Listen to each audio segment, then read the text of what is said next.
Chapter 151, Yunk Manor. Zhang Yi asked Su Hao to communicate with Wang Ximing, then prepared to set off. Su Hao said, "That's easy. I told him to give me some time to lure you into the trap. So he's been waiting for my news. I can tell that he's very eager to get his hands on your supplies, especially the snowmobiles and food. If you agree, we can go there tomorrow." Zhang Yi nodded. "All right, talk to him in front of me." Zhang Yi confiscated Su Hao's cell phone to prevent him from doing anything behind his back. Su Hao obediently communicated with Wang Ximing in front of Zhang Yi and agreed on a time for tomorrow without any problems. "Wait for my message." Zhang Yi took the cell phone and returned home to prepare weapons and equipment. Zhou Qi saw that he was busy again and couldn't help but ask, "Haven't all the problems in the community been solved? Where are you going?" "To a better place. Don't ask too many questions. I'll tell you when the time comes," Zhang Yi said indifferently. Zhou Qi obediently shut her mouth. She wouldn't ask questions she shouldn't. Before leaving, Zhang Yi thought about it for a while and decided to leave her and Uncle Yu half a month's worth of food. In case he encountered any accidents, this food would allow them to survive for half a month. Zhou Qi looked worried. Zhang Yi had never done anything like this before. She suddenly felt very afraid and walked over to hug Zhang Yi. "Zhang Yi, you aren't going to do anything dangerous, are you? I'm a little scared." Her tall and slender figure combined with her soft and plump curves made any man who hugged her feel very attracted. It was a natural advantage. Perhaps she didn't want to use it to seduce others, but it was innate, and she couldn't help it. Zhang Yi raised his eyebrows and asked with a smile, "What, do you want to do it one more time before I leave?" Zhou Qi blushed. "Whatever you want. I'll give in this once. I can just wear a white shirt or an apron." Zhang Yi chuckled and pinched her delicate chin. "Don't worry, Zhang Yi, would never do anything I'm not sure about. I fear death more than anyone else and won't put myself in danger. However, it's my personal habit to prepare for everything in advance." He hugged Zhou Qi's head and kissed her fiercely. After a long time, he let her go, leaving her gasping for breath. A crystal-clear thread slowly fell and broke, remaining on the corner of her lips. "I have something very important to do this afternoon. When I come back, I'll take care of you properly." Zhou Qi lay helplessly on the sofa, nodding shyly and gently saying, "Okay." Zhang Yi smiled and left the house, then knocked on Su Hao's door. "Su Hao, open the door." Su Hao walked over and opened the door. He was a little surprised to see Zhang Yi coming to find him. "Brother Zhang, do you have any more orders?" Zhang Yi, wearing cut-resistant gloves, gave a thumbs up with his thumb. "Let's go, we're leaving." Su Hao's eyes widened. "Didn't we agree to go tomorrow?" "Tomorrow?" Zhang Yi sneered. "All's fair in love and war. If we tell him tomorrow, then we can take him by surprise today and kill him." Su Hao opened his mouth, thinking to himself, "You're being too reckless." But he still gave Zhang Yi a thumbs up. "Well done, well done." There was another reason why Zhang Yi did this. People are suspicious. Wang Ximing may be a rich second-generation rebel, but he's not stupid. If everything went too smoothly, he would become suspicious. It was precisely because of Zhang Yi's sudden decision that Wang Ximing believed that Zhang Yi had really fallen into the trap. Zhang Yi took Su Hao downstairs and pretended to go get the snowmobile. Su Hao was about to get on the vehicle when Zhang Yi stopped him. He took out a white strap and said to Su Hao, "Stick out your hands." This kind of plastic strap was used to tie steel pipes on construction sites. It was extremely strong, and the more you struggled, the tighter it became. It was almost as good as handcuffs. Su Hao begged with a pained expression, "Brother, why don't you believe me? I'm really on your side. I still have the poison in me." Zhang Yi said indifferently, "There's no special reason, I just feel more secure this way. Besides, when we get to Wang Ximing, he'll only believe you when he sees you tied up." Su Hao was very reluctant, but he also knew that his resistance was futile, so he obediently held out his hands and let Zhang Yi tie them together. After doing this, Zhang told him to sit in front of the snowmobile and he would drive behind him. Roar! The snowmobile started and drove out of the residential area. The wind and snow blew against Su Hao's face, cutting like small knives, causing intense pain and making it impossible for him to open his eyes. If he hadn't been wearing a thick turtleneck sweater, his face would have been frozen. Brother, the wind is hurting my face. Do you have an extra helmet? Zhang was wearing a bulletproof helmet and said coldly, no. Just endure it for a while.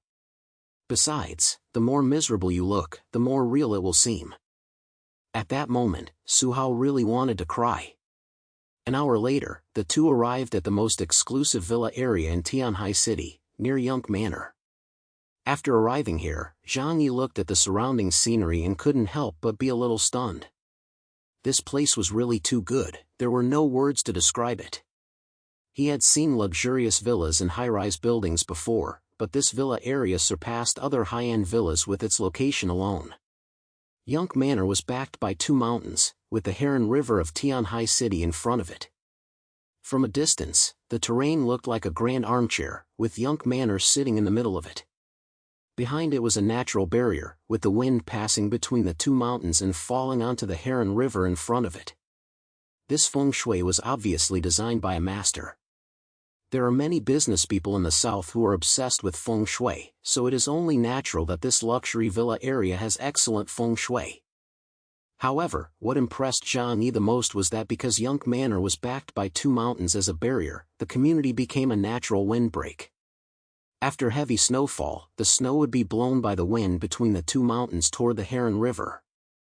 As a result, while the snow piled up to more than 10 meters in other places, it was only 2 or 3 meters here. I used to think that when the end of the world came, it would be fair to most people. But now it seems that even the rich are given extra favor by God, Zhang said with emotion. Su Hao flattered him, what's the use? Compared to you, brother Zhang, the rich people here don't even have a life. Zhang mouth turned up at the corners, stop flattering me and get out to show me the way. Su Hao asked curiously, aren't we going to drive in? It'll take a while to walk there. Zhang said indifferently, I told you to get out and walk, so stop talking nonsense. Chapter 152, The Man with the Foul Mouth. After Su Hao got out of the car, Zhang put the snowmobile into dimensional space. Su Hao stood beside him, his eyes wide open. What? What is that? Zhang glanced at him indifferently, haven't you seen this before? Su Hao was speechless, thinking to himself, I've never seen this before, not in a million years. So, brother Zhang, you're an alien. Zhang said, actually, I prefer names like supernatural ability user or mutant.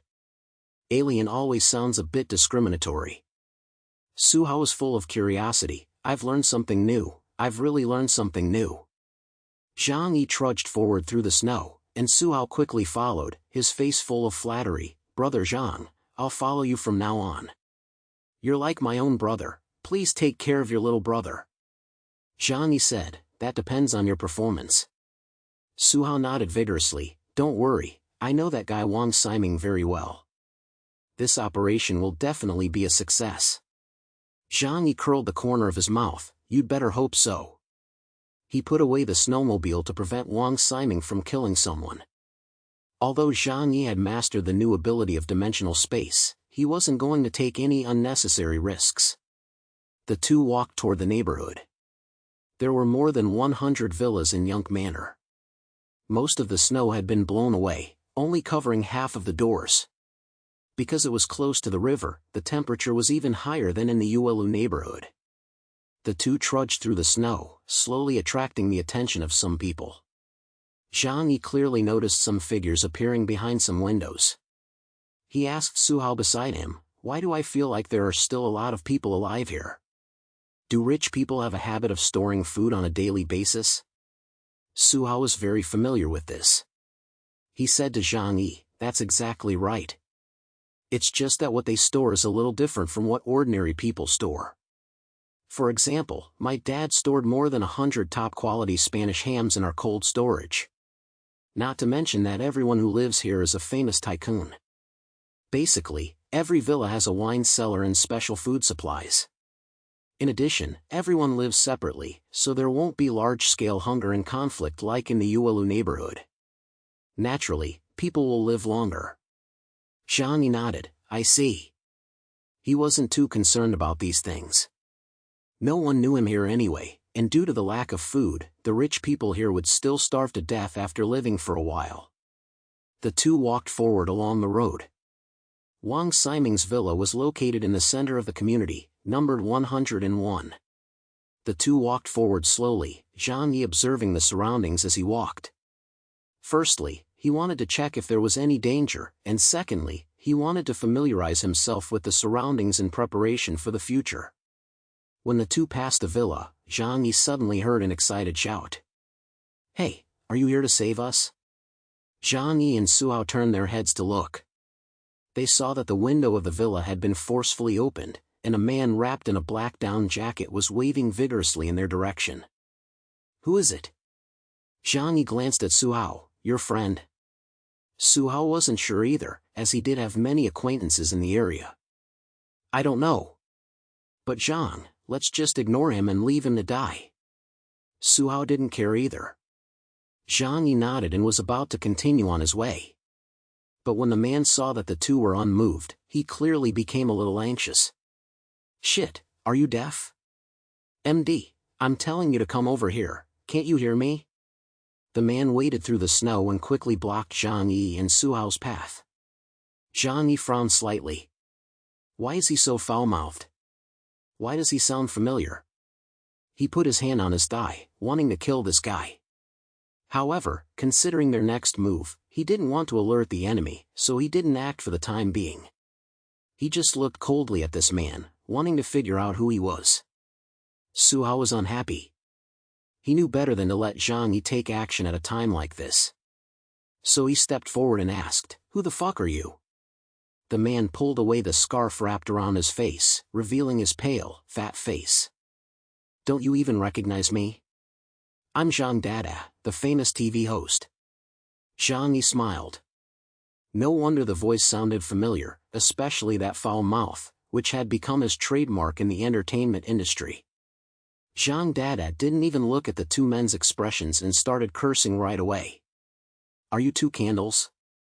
Why can't you light up? Damn it, we've been calling you for so long, and now you're finally here to take us away. I really don't know what you people are doing with our tax money. Zhang Yi originally wanted to slap him twice. However, after hearing Zhang Dada say that, both he and Su Hao were a little curious. Call for help? Taxpayers? Could it be that Zhang Dada was in contact with the organization that had hidden him in Tianhai City? What do you mean? Zhang Yi was about to ask for more details, but before he could finish, Zhang Dada interrupted him. Listen to me, we have to leave here now. Although the villa is very expensive, we don't have much food left, and we've used up all the charcoal and alcohol. You have to take us to a shelter and arrange a place for me and Jean to stay. It must be a separate house. We can't live with other people. When Zhang Yi heard the word shelter, he couldn't help but raise his eyebrows. This was the first time he had heard anyone mention a shelter in Tianhai City. But on closer thought, it wasn't that strange. After all, every city had measures to deal with emergencies. When there were floods or air raids during wartime, shelters were needed to take refuge. Those secret organizations were probably located in such places. Zhang Yi asked, Do you know where the shelter is? Zhang Dada's eyes widened when he heard this. You're asking me? You actually came over to ask me? What are you guys doing? Aren't you the ones who came to pick us up from the shelter? Zhang Yi was already annoyed by his loud voice. This Zhang Dada had been foul-mouthed from the beginning and always acted like he was superior. He really didn't know where his confidence came from. Zhang Yi said coldly, We're not from there. Don't even dream about it. They can't even take care of themselves right now, let alone come and take care of you. What? Zhang Dada raised his little fingers and covered his head with a look of fear on his face. How is that possible? We pay a lot of money in taxes. We are big stars. They don't even care about us. Aren't they afraid of causing public opinion? Zhang Yi and Su Hao looked at him as if he were an idiot. Su Hao leaned close to Zhang Yi and whispered, "There aren't many people in the villa area, so information doesn't travel far. He probably doesn't know what's going on outside." Zhang Yi said, "He can't use the internet?" After the apocalypse, communication was severely restricted. For example, when Zhang Yi was in the Yuelu neighborhood, the only people he could contact were those around him. He couldn't contact any friends or relatives who lived far away. However, several large official media outlets were still able to use super servers to continuously spread news throughout the country. Could Zhang Dada really have no access to any outside information? Suddenly, Zhang Yi remembered the news that the official media had been reporting all day. According to data from Hopkins University, this snowstorm will last for 3 months. After 3 months, global temperatures will rise significantly, reaching above 0 degrees Celsius. Huaxiu has launched a comprehensive emergency rescue operation in response to this snowstorm and has achieved remarkable results. At the request of the broad masses of the people, we will fight the snowstorm with perseverance, based on the facts. We will establish new working mechanisms, clarify new directions for development, expand new avenues for increasing income, accumulate new advantages for construction, and explore new pilot projects. This is the prerequisite, the foundation, the key, the source, and the guarantee. We will fully open up during this snowstorm to allow everyone to adapt to the cold. Although there will be short-term pain, it will be beneficial in the long run.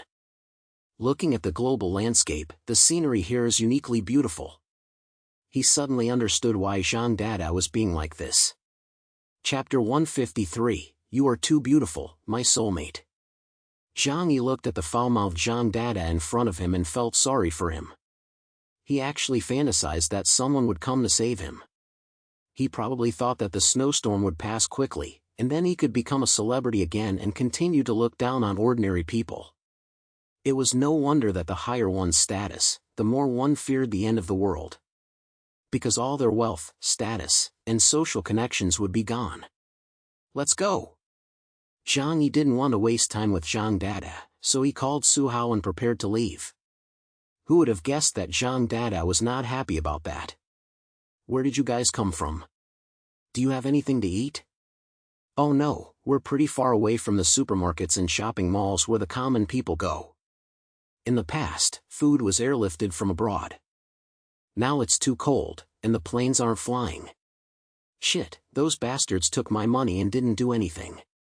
When the snowstorm is over, I'll report them. You have food, right?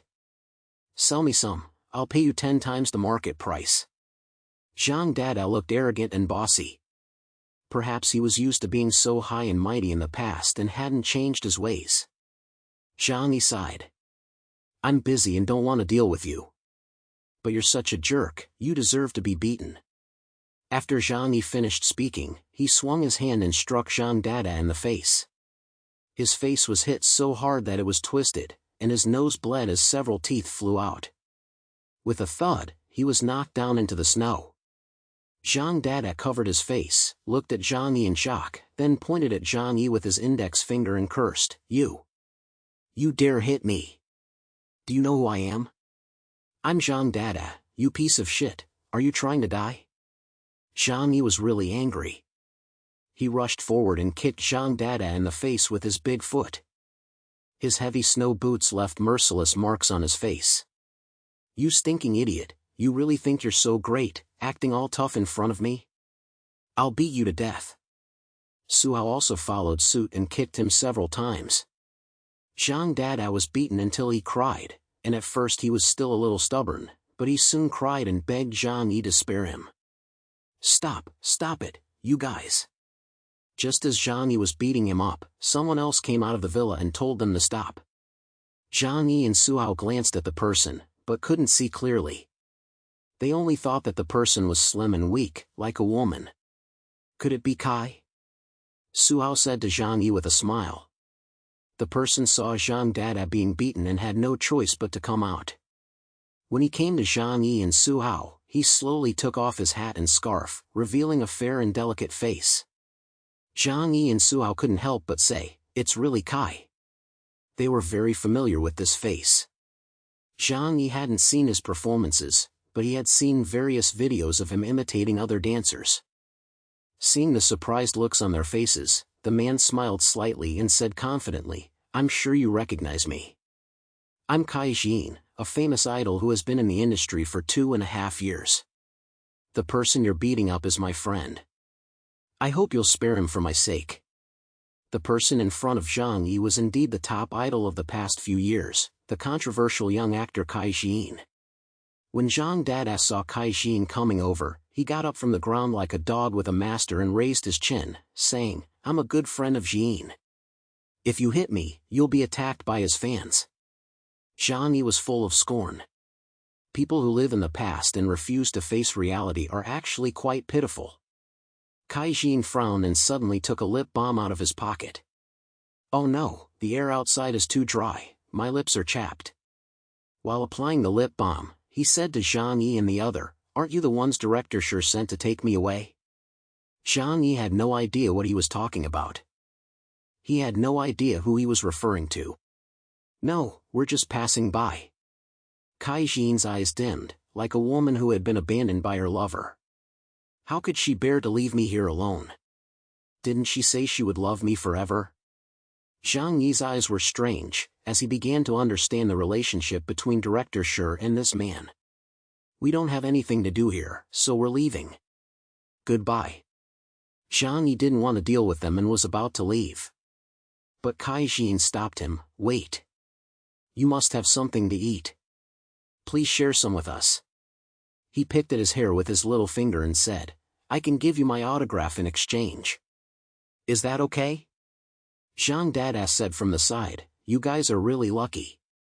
You can't even buy our Jin's autograph. It sells for 2,000 yuan online."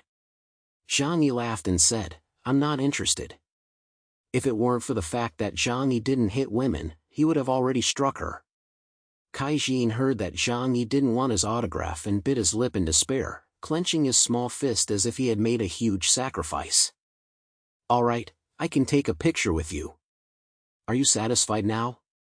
Zhang Dada, who was standing nearby, heard this and his eyes widened, almost crying. "Jin, no, you can't do that.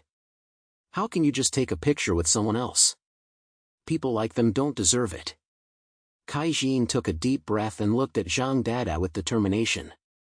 "Dada, we need food right now. Even if I have to make a sacrifice, it doesn't matter." Zhang Dada started crying. He wiped his nose and sniffled. "All right, if that's your decision, I'll respect it." After saying that, he turned his head and glared at Zhang Yi. "Did you hear that? Jin agreed to take a photo with you guys. This is an honor that will last for 8 generations. Just give us some food, and you can secretly enjoy it." The two were moved by their own words, completely oblivious to the stunned look on Zhang Yi's face. Zhang Yi shook his head and muttered to himself, "There are actually people like this in the world. I've really opened my eyes." Su Hao said with a grin, "Brother Zhang, don't think that celebrities are any different from ordinary people. Many of them aren't even as good as ordinary people. I've slept with many young actresses and handsome actors who were idolized by their fans. Their private lives are very messy. Take Kai Jin, for example. He's being kept by a female big shot in Tianhai City. Otherwise, how could he afford to live here? Normally, Zhang Yi wouldn't mind entertaining these two clowns. But today, he had things to do. So, he waved his hand at them and said, "Move out of the way. I don't have time to deal with you."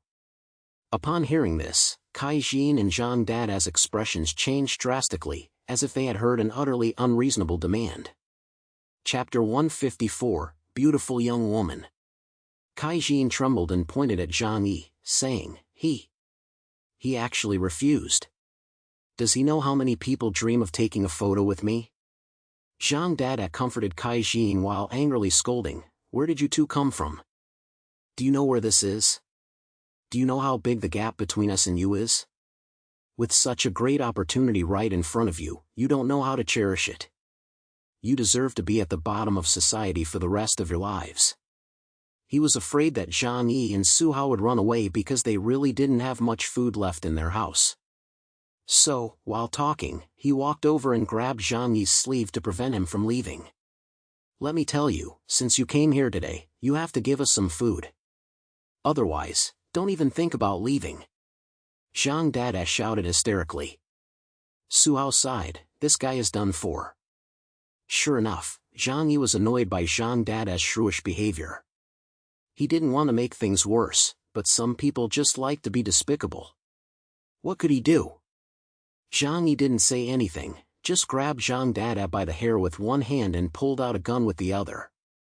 When Zhang Dada opened his mouth to cry out in pain, the gun was shoved into his mouth and aimed at his cheek. Bang! A muffled gunshot rang out. Kai Jin, who was standing nearby, froze for a moment, then screamed in fright. Half of Zhang Dada's face was blown away, leaving a bloody hole. Half of his teeth were shattered, his tongue was torn in half, and his mouth was filled with blood. It looked extremely frightening from the side. Weeping and wailing, Zhang Dada lay on the ground, writhing in pain. Zhang Yi said indifferently, "Why are you so trashy? You brought this on yourself, didn't you?" After saying that, he glanced at Kai Jin beside him. Kai Jin's face was covered with thick foundation, which was already white and frightening, and now it was even paler. He hurriedly backed up a few steps, crying and begging, "Don't shoot. Let's talk this out. As long as you don't kill me, I'll give you anything you want. Even if..." His face suddenly flushed with shame, and he bit his lip lightly. "Even if you want me, I'll give it to you." Several black lines flashed across Zhang Yi's forehead. "Is this acceptable?" Su Hao chuckled, "This is common in high society circles, nothing unusual." "Only, I'm not interested in that sort of thing," Zhang Yi said indifferently. Kai Jin shouted, "If it really doesn't work, I'll give you my female fans. As long as I say the word, I don't know how many women would be willing to give their lives for me. If you don't like that, I can contact my friend, who has a lot of cute little angels hidden away in his house." Zhang Yi could see that when disaster struck, these idol stars were nothing but trash, probably not even as good as ordinary people at facing reality. He pointed his gun at Kai Jin and said playfully, "Sing me your hit song, and I'll let you go if you sing it 100 times. 100 times? Kai Jin hesitated for a moment, then slowly opened her mouth. "Hey, hey, hey." Zhang Yi frowned, "What the hell are you singing?" Kai Jin looked aggrieved, "I'm singing my hit song. It won a Golden Melody Award." Zhang Yi sneered, "You're playing games with me, aren't you? You know what song I'm talking about, sing it." Su Hao covered his stomach and laughed, "Not only do you have to sing it, you have to dance and rap too." Kai Jin's face darkened, and he adjusted his bangs in embarrassment. "Jin, you're so beautiful." Zhang Yi nodded in satisfaction, "It's better to see the real thing, don't you think?" Su Hao nodded in agreement, "That's right, that's perfect. Most people can't imitate that." Zhang Yi kicked Kai Jin, telling him to turn around, then said, "You can only stop after you've danced 100 times, otherwise I'll shoot you." Kai Jin's body stiffened, and he danced even harder. Zhang Yi and Su Hao walked away. However, the sound of gunshots had spread throughout the neighborhood, and Wang Siming must have heard it. But it didn't matter. Wang Siming already knew that Zhang Yi had a gun, so there was no point in hiding it. It would be better to go to his door with his hands up, which would give the other party the false impression that he was a hothead. Any action that could make the enemy let their guard down was necessary. The gunshots alarmed many people in the neighborhood, and more people appeared at their windows, looking at Zhang Yi and Su Hao.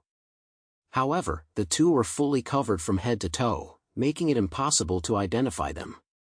To some, the two armed men were a huge threat. But to those on the brink of despair, they were a glimmer of hope. Inside Villa 204, a stunningly beautiful woman with an hourglass figure was peering out the window. She was wearing a black cashmere robe, her fair skin as white as snow. Her delicate oval face was flawless, likely the result of daily use of high-end cosmetics. Her ample bust pushed the robe high, its impressive size leaving one speechless.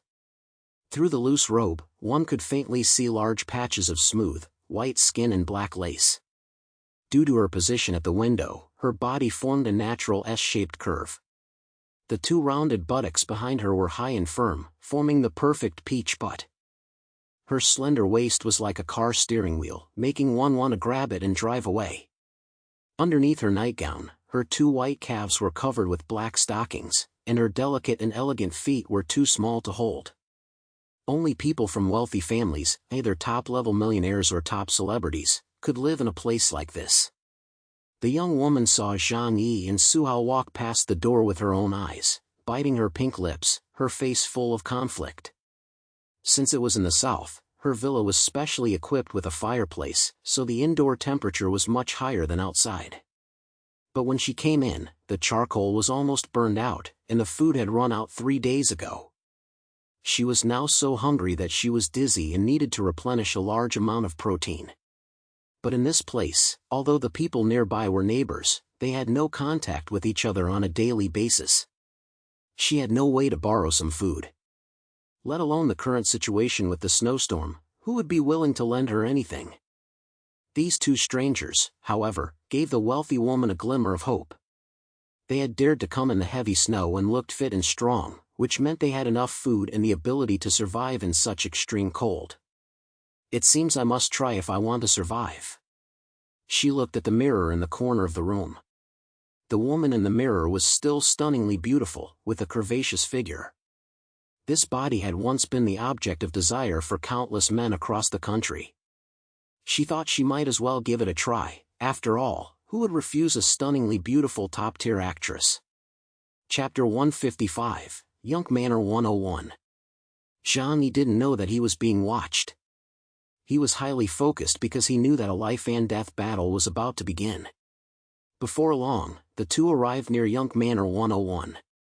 In fact, Zhang Yi had seen it from a distance. If Yunk Manor was a luxurious city for the rich, then Yunk Manor 101 was the palace of that city. It was a black luxury villa, built entirely of unknown materials. Although it had been spray-painted on the outside to look like an ordinary villa, the metallic texture could not be completely concealed. The roof was covered with snow, making it look solemn and magnificent, just like a Nordic castle in the snow. Although it only had 2 floors on the surface, it was nearly 20 meters high. Even the steps were 2 to 3 meters above the snow. The moment Zhang Yi appeared here, he immediately opened the door to a dimensional space in front of him. The space door was intangible and had no substance or thickness, it was a 2-dimensional plane. However, anything that attacked Zhang Yi would pass through it and enter another space. Zhang Yi had not yet researched its attack capabilities, but its defense and counterattack capabilities were maxed out. It was very suitable for Zhang Yi's relatively conservative fighting style. Although Su Hao had said that the shelter had no heavy firepower, Zhang Yi still chose to trust himself.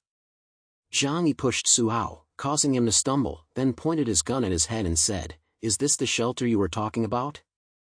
Go open the door." Su Hao looked up at the black metal door and said loudly, "Wait a moment, I'll open the door for you." In the control room of the villa, a man dressed in a yellow silk robe stood in front of the surveillance camera, staring intently at Zhang Yi. He was Wang Siming, a famous wealthy man in Huaxiu. On the camera, he saw Su Hao give him a wink, but Wang Siming remained unmoved and did not reach out to press the button to open the door. The agreed time was tomorrow, but he didn't expect the other party to come today. He was caught off guard and didn't have time to prepare many things. Moreover, he didn't see the snowmobile that he cared about most in his line of sight. Although there was food and women in the shelter, he was a free spirit who believed in freedom or death. Therefore, he desperately wanted to leave the shelter and breathe the free air of the outside world. "Where's the snowmobile?"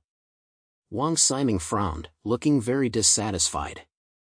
So he didn't open the door for Su Hao, but quietly observed him. Su Hao came to the door and pretended to unlock it with his retina. Obviously, this method was ineffective.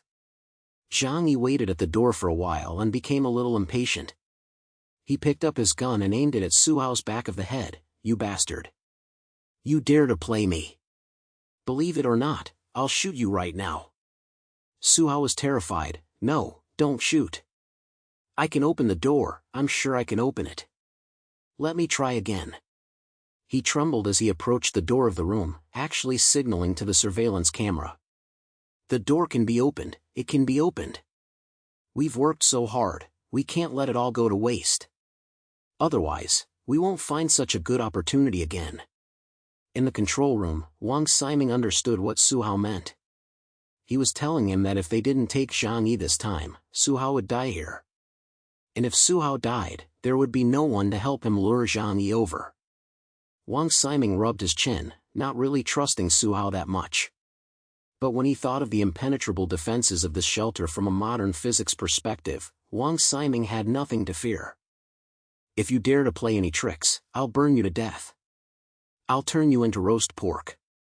Wang Ximing sneered, then pressed the button to open the door.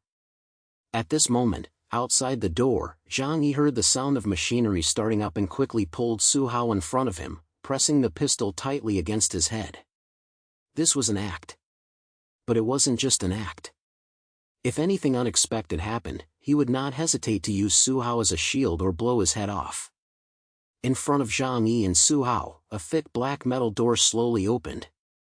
The door was 3 meters high and had no lock, but was mechanically interlocked, leaving no gap. When the door opened, a strong sense of futuristic technology swept over them. Behind the door was a 10-meter-long passageway, completely sealed with dark silver metal, with dozens of small lights embedded in the walls, illuminating the entire passageway. It was hard to imagine that this shelter was built 10 years ago. Even today, it was still a very advanced building. This was the power of money. Su Hao pointed inside and said, "Brother Zhang, let's go in. There's another door inside. Once we open it, we'll be inside the shelter." At the end of the passageway was another dark gold metal door. The combination of gold and silver was luxurious and magical. Zhang Yi held his gun to Su Hao's head and pushed him step by step inside. In fact, he had already made secret preparations to deal with any crisis that might arise. When he and Su Hao reached the middle of the passageway, the large door behind them quickly closed. In the control room, Wang Ximing held a glass of red wine in one hand and pressed the green button on the control panel with the other. At the same time, hundreds of small holes suddenly appeared in the passageway. White gas gushed out, instantly engulfing the two men. Wang Ximing quietly observed the changes in the passageway and heard a burst of fierce cursing. "Su Hao, you son of a bitch, how dare you betray me? Open the door quickly, or I'll kill you." "Ha ha ha, Zhang Yi, don't struggle. If you kill me, you'll die too. Just accept your fate. I don't want your life, I just want the supplies on you. You're dreaming. I'll kill you right now. You have the guts to shoot?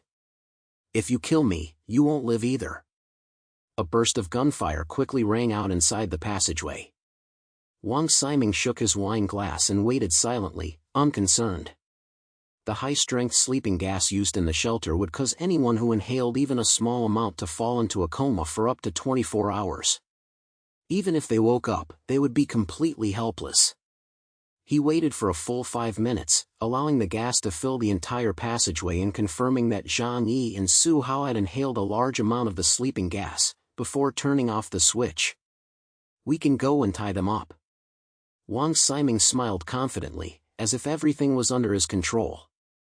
However, he didn't know that Zhang Yi was wearing a gas mask and using dimensional space to absorb all the gas around him.